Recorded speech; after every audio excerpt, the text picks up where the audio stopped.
Hello স্টুডেন্টরা, tuition রুমে তোমাদের স্বাগতম।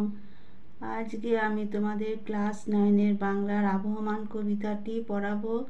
নীরেন্দ্রনাথ কবি হচ্ছে নীরেন্দ্রনাথ চক্রবর্তী। আজকে আমি এই কবিতাটির 1 নম্বরের প্রশ্ন তোমাদের পড়াবো।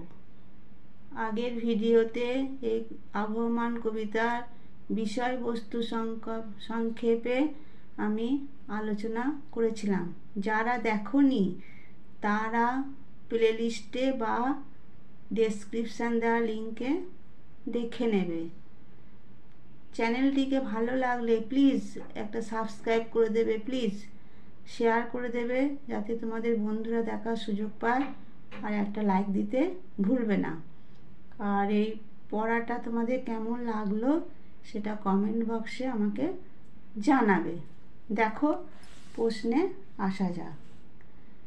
আবহমান কবিতাটি কোন কাব্যগ্রন্থের অন্তর্গত? উত্তর দেখো, অন্ধকার বারান্দা কাব্যগ্রন্থের অন্তর্গত। 2 নম্বর দেখো, আবহমান কবিতায় কবি কোথায় গিয়ে দাঁড়াতে বলেছেন?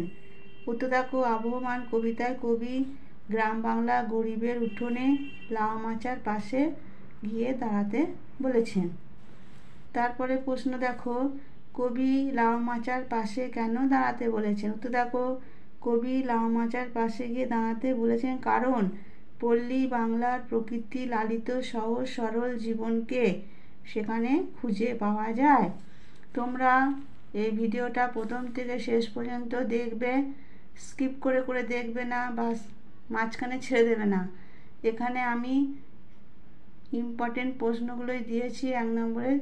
তোমরা পড়বে, খাতায় লিখে নেবে, মুখস্থ করবে, আর যতটা পারবে বানিয়ে লেখার চেষ্টা করবে। এখান থেকে তোমরা কমন পেয়ে যাবে। তারপর দেখো, কোন ফুল দুলছে? উত্তর দেখো, পল্লী বাংলায় উঠোনে লাউ মাচার ছোট্ট লাউ ফুল দুলছে। তারপর দেখো, লাউ ফুল কখন দোলে? উত্তর দেখো, সন্ধ্যার মৃদুমন্দ বাতাসে লাউ ফুল দোলে। আবহমান কবিতায় অনেক বছর আগে কার আসার কথা বলা হয়েছে? উত্তর দেখো, অনেক বছর আগে বাংলায় আশ্রয়ের খোঁজে মানুষের আসার কথা বলা হয়েছে, যারা এদেশেরই বাসিন্দা হয়ে গেছে। তারপরে দেখো, আবহমান কবিতায় বাংলার ভূখণ্ডে এসে মানুষ কি করেছিল বলা হয়েছে? উত্তর দেখো, বাংলার ভূখণ্ডে এসে মানুষ এই দেশকে নিবিড়ভাবে ভালোবেসে এখানেই ঘর বেঁধে বাস করতে শুরু করে। তারপর দেখো, আবহমান কবিতায় মানুষের হারিয়ে গিয়েও আবার কেন ফিরে আসার কথা বলা হয়েছে?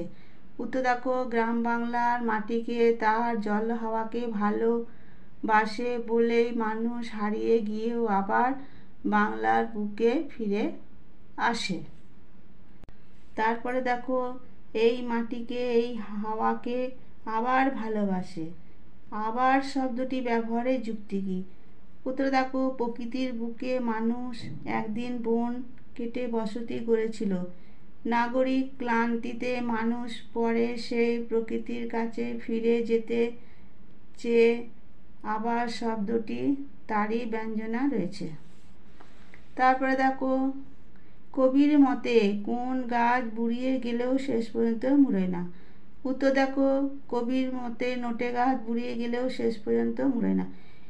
এখানে প্রশ্নগুলো তোমরা ভালো করে পড়বে, আর আমি আগের ভিডিওতে এর বিষয়বস্তু সম্পর্কে আলোচনা করেছি। কেউ যদি না অনেকে যারা দেখোনি তারা ডেসক্রিপশন দেওয়া লিঙ্কে বা প্লেলিস্টে দেখে নেবে। বিষয় সংক্ষেপটা বুঝতে পারলে তোমরা প্রশ্নগুলোর উত্তর দিতে পারবে। তাই বলছি, বিষয় সংক্ষেপ বা বিষয়বস্তুটা ভালো করে তোমরা বুঝে নেবে, কেমন? তারপর দেখো, নোটে গাছটা বুড়িয়ে ওঠে কিন্তু মুড়োয় না। মুড়োয় না বলতে কি বোঝানো হয়েছে? উত্তর দেখো, মুড়োয় না বলতে বোঝানো হয়েছে যে কখনোই শেষ হয়ে যায় না। আর এই কবিতার প্রশ্নগুলো তোমরা প্রথম থেকে শেষ অবধি দেখো, স্কিপ করে করে দেখবে না, মাঝখানে ছেড়ে দেবে না, তাহলে ইম্পর্টেন্ট প্রশ্নগুলো মিস করে যাবে। হ্যাঁ, তারপর দেখো, আবহমান কবিতায় কাকে একগুঁয়ে বলা হয়েছে? উত্তর দেখো, যে মানুষ তার নাগরিক জীবনকে পিছনে ফেলে গ্রাম এবং মাটির কাছাকাছি বারবার ফিরে আসে তাকেই একগুঁয়ে বলা হয়েছে। সবই ইম্পর্টেন্ট প্রশ্ন, আমি এটা বেছে বেছে তোমাদেরকে দিয়েছি, কয়েকটা মাত্র প্রশ্ন। এই কটা সবই তোমরা পড়বে, কমন পেয়ে যাবে। কেমন? তারপর দেখো, সারাটা দিন আপন মনে কি করার কথা বলা হয়েছে। উত্তর দেখো, সারাটা দিন আপন মনে ঘাসের গন্ধ মাখার কথা বলা হয়েছে। তারপরে দেখো, আবহমান কবিতায় কার যন্ত্রণা নেভে না। উত্তর দেখো, আবহমান কবিতায় গ্রাম এবং প্রকৃতি থেকে বিচ্ছিন্ন মানুষের যন্ত্রণা নেভে না। তারপরে দেখো, নেভে না তার যন্ত্রণা, কিসের যন্ত্রণা। উত্তর দেখো, প্রকৃতি থেকে বিচ্ছিন্নতার যন্ত্রণার কথা বলা হয়েছে। তারপরে দেখো, দুঃখ হয় না বাসি, দুঃখ বাসি হয় না কেন। দেখো, প্রকৃতির সঙ্গে মানুষের বিচ্ছিন্নতার যন্ত্রণা কখনো মানুষ ভুলতে পারে না বলেই দুঃখ বাসি হয় না।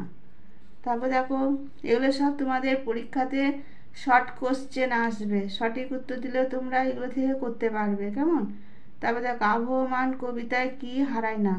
আর শর্ট কোশ্চেন থেকে তোমাদের ভালো নাম্বার উঠবে, তাই বলছি শর্ট কোশ্চেনগুলো সব ভালো করে পড়বে, খাতায় লিখে নেবে, মুখস্থ করে নেবে।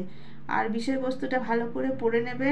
আমি একটা ভিডিও দিয়েছি, আগের ভিডিওতে দিয়েছি, তোমরা যারা দেখোনি তারা ডেসক্রিপশান দেওয়া লিঙ্কে বা প্লেলিস্টে দেখে নেবে, তাহলে তোমরা প্রশ্নের উত্তরগুলো ভালোভাবে করতে পারবে। আর যতটা সম্ভব বানিয়ে লেখার চেষ্টা করবে। কেমন? তারপরে আবহমান কবিতায় কি হারায় না। উত্তর দেখো, আবহমান কবিতায় বাগান থেকে কুন্দ ফুলের হাসি হারায় না। তারপরে দেখো, যা গিয়ে ওই উঠানে তোর দাঁড়া লাউ মাচাটার পাশে। কবিতায় এই অংশটি কতবার ব্যবহার করা হয়েছে। উত্তর দেখো, 4 বার ব্যবহার করা হয়েছে। এগুলোই ছিল এই কবিতাটির 1 নম্বরের প্রশ্ন।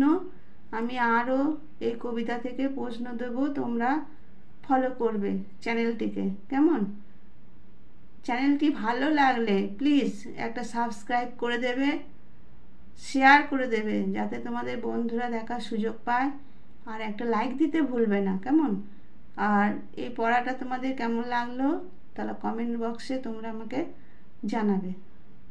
আজকেই আমি এখানে আমার ভিডিওটা শেষ করলাম।